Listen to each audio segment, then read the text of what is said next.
peut avoir ou pas, hein, on verra. On a doublé un petit peu tout ce qui était papier avant, parce qu'en termes de convocation de documents, il faut essayer que chacun soit le document. Puis après, on a peut-être l'occasion de voir un peu comment on fonctionne, mais il faut essayer. Donc, voilà, nous allons essayer. Donc je le dis pour notre public, si nous avons les yeux un petit peu de temps en temps devant nos différents appareils, c'est pas obligatoirement parce qu'on est en train de discuter de chaque chaîne, parce que je dis un grand mot, parce que je n'ai pas encore prononcer. C'est encore pas bon. C'est encore pas bon, j'arrive à discuter par internet, ceux qui pourraient penser, non, c'est pas qu'on discute ni entre nous ni à l'extérieur, c'est que je pense que moi je vais parler pour moi, ne maîtrisant pas complètement cette technique, il y a des fois que je vais regarder un peu plus l'écran que je le souhaiterais. Vous avez l'avantage, c'est que si vous ne regardez pas le public, il ne le voit pas, parce que moi si je ne regarde pas le public, ils seront un petit peu indulgents. Je vais donc donner un certain nombre d'excuses. Alors, pas mal d'excuses par rapport aux gens qui vont nous rejoindre. Alors, Madame Catherine Briseville, qui a donné procuration à Madame Isabelle Asmaï. Monique Toussaint a donné procuration à Pascal Foucault jusqu'à son arrivée. Jennifer Creusevaux a donné procuration à Guillaume Deveau jusqu'à son arrivée. Michel Guillet a donné procuration à Jacques Cabanne. Madame Brigitte Damer a donné procuration à Michel Denis jusqu'à son arrivée. Madame Odile Lenné a donné procuration à Michel Samzin. Est-ce que vous avez d'autres procurations? Vous pourriez faire part? Non. On part sur ces documents. Alors, le secrétaire de séance ce soir, c'est M. Euzet. Pas de souci?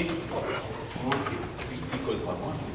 Ah oui, mon collègue dit, comme ça, tu pourras moins poser ce qui fait le compte rendu de tout ce qu'on dit. Mais je crois qu'il n'a pas compris que le secrétaire, il note pas, en fait. Il signe. Allez. Point à l'ordre du jour, point numéro 1. Première partie, conseil municipal, nous sommes sur l'approbation du PV du 21 décembre 2017. Est-ce qu'il amène des remarques?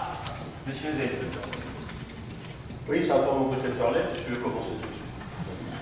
Oui, monsieur le maire, ce PV appelle de notre part un certain nombre de remarques. Nous avons le 21 décembre approuvé le PV des travaux du 18 octobre. Or, nous recevons avec le PV du 21 décembre, en pièce jointe, la lettre complète de monsieur le préfet de l'allié du 15 décembre 2017, qui vous demande de bien vouloir procéder au retrait d'une délibération du Conseil du 18 octobre 2017. Il s'agit de la délibération numéro 18, qui vous autorisait à signer le compromis de vente et l'acquisition des terrains de la SAC Sainte-Catherine. Il est précisé que cette délibération est entachée d'illégalité du fait de l'absence de consultation du domaine. Alors, une question simple, on en a plusieurs. Pourquoi d'abord ne pas nous avoir donné lecture intégrale de la lettre de M. le Préfet avant de nous demander d'approuver le PV du 18 octobre? Il me semble que, avant de faire approuver un PV, dès lors qu'il contrôle de légalité demande de suspendre une délibération, nous aurions dû être informés avant de le voter. Donc le Conseil a de ce fait, par ignorance, ça pour ce qui nous concerne, approuvé une délibération entachée d'illégalité. Aujourd'hui, nous voulons savoir si d'abord le compromis de vente et d'acquisition est signé tel que cela nous avait été indiqué dans les différentes réunions qui se sont tenues depuis le mois de septembre, et notamment le 18 octobre. Si oui, quand est-ce qu'il a été signé? Et sinon, nous demandons des informations sur la suite de ce dossier, si possible aujourd'hui, ou alors au prochain conseil municipal. De ce fait, compte tenu des observations que je viens de présenter, nous ne voterons pas le procès-verbal du 21 décembre. Sur certaines questions, je peux répondre. Oui. Moi, j'aurais juste un complément, mais cette fois-ci, ça regarde cette délibération, mais cette fois-ci, je voudrais des informations. Quelles sont les conséquences de l'annulation de cette décision par le préfet, cette fois-ci pour le centre hospitalier, puisque vous nous aviez dit que le centre hospitalier voulait un compromis de vente pour pouvoir inscrire dans ses comptes de 2017 la cession. Compte tenu de la cession, est-ce que ça a des conséquences sur la sincérité de la présentation des comptes du CNS? Alors, plusieurs points pour reprendre. Lorsque nous avons voté en décembre, nous avons voté, c'était ce qui s'était dit en octobre. Donc l'approbation du compte rendu d'octobre, c'est bien ce qui s'était passé en octobre. C'est pas ce qui s'est passé entre octobre et après. Donc quand effectivement on a donné des arguments, je vous rappelle, vous allez voir la date, que la lettre du préfet était postée le 15 décembre, quelques temps simplement avant le courrier. Je vous l'ai donné, il faut savoir que effectivement ça c'est là, mais c'est bien un avertissement pour après et pas pour aujourd'hui. Il est entaché d'illégalité simplement parce que nous n'avons pas fourni la pièce d'estimation des domaines, en sachant que nous en avions une, mais elle avait plus d'1 an. Et en fait, comme les échanges avec l'hôpital ont duré un peu de temps, elle n'était plus bonne. Donc nous n'avons pas souhaité envoyer qu'il y avait plus d'1 an. Parce qu'effectivement, elle a 1 an. Donc effectivement, nous avons relancé la procédure. Nous sommes en attente de l'estimation des domaines. Pour information, je vous écris il y a 2-3 jours. Et comme vu la complexité du dossier, ils viennent mi-février sur le terrain pour faire l'estimation, parce qu'effectivement, on est sur des éléments importants. Et du coup, le compromis de vente n'est pas signé, y compris, ça ne retarde pas l'hôpital par rapport à nos délibérations, puisque aujourd'hui, ils sont en train de faire travailler les notaires pour inscrire sur le futur compromis de vente tout ce qui est lié aux servitudes de passage des uns et des autres par rapport. Il y a un travail entre-temps avec nos services et leurs services pour, par rapport, par exemple, vous savez que la masse va être construite en limite. La masse, si elle est construite en limite, c'est pour que les gens puissent rentrer. Donc, ils sont en train de travailler avec le domaine là-dessus. Sur le budget 2017, on sait tous que ce n'était pas, parce que déjà en juillet, ça avait été dit et ça a été acté par le conseil de surveillance de l'hôpital que ça ne serait pas possible en 2017 d'avoir payer, parce que, y compris, il faut le délai aussi de trouver un aménageur. Je rappelle que ce n'est pas nous qui signons le compromis de vente. Je rappelle que c'est le prochain aménageur qui, dans le cadre de l'appel aménageur qu'on va déposer dans quelques temps, d'ici la fin du mois ou plus tard, va inscrire que lui s'engage à acheter, parce que je rappelle que ce n'est pas nous qui achetons, c'est lui. Donc ce n'est pas nous qui signons le compromis de vente. Vous voyez ce que je veux dire? Ce n'est pas nous directement qui vendons la chambre.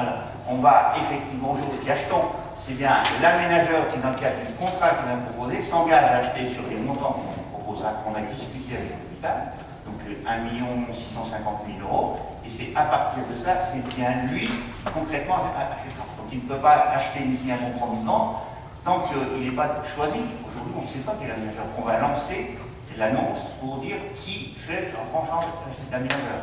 Je rappelle que dans l'organisation, ce n'est pas l'hôpital qui vend à nous, c'est l'hôpital qui acceptera de vendre à l'aménageur au prix qui a été fixé. Et nous, l'engagement, c'est d'inscrire dans l'obligation de l'aménageur d'acheter à 1 650 000 €.